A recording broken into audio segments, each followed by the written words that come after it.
والطور وكتاب مسطور في رق منشور والبيت المعمور والسقف المرفوع والبحر المسجور إن عذاب ربك لواقع ما له من دافع يوم تمور السماء مورا وتسير الجبال سيرا فويل يومئذ للمكذبين الذين هم في خوض يلعبون يوم يدعون إلى نار جهنم دعا هذه النار التي كنتم بها تكذبون أفسحر هذا أم أنتم لا تبصرون اصلوها فاصبروا أو لا تصبروا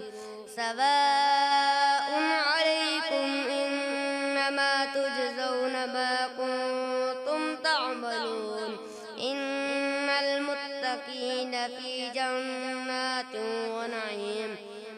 فاكهين بما آتاهم ربهم ووقاهم ربهم عذاب الجحيم كلوا واشربوا هنيئا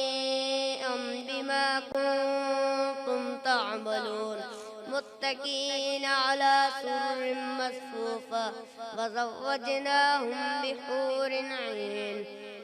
والذين آمنوا واتبعتهم ذريتهم بإيمان ألحقنا بهم ذريتهم وما ألتناهم من عملهم من شيء كل امرئ بما كسب رهين وأمددناهم بفاكهة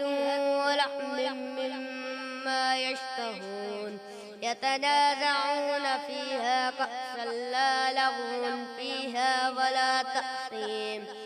ويطوف عليهم غلمان لهم كأنهم لؤلؤ مكنون وأقبل بعضهم على بعض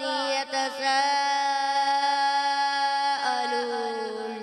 قالوا إنا كنا قبل في أهلنا مشفقين فمن الله علينا ووقانا عذاب السموم إنا كنا من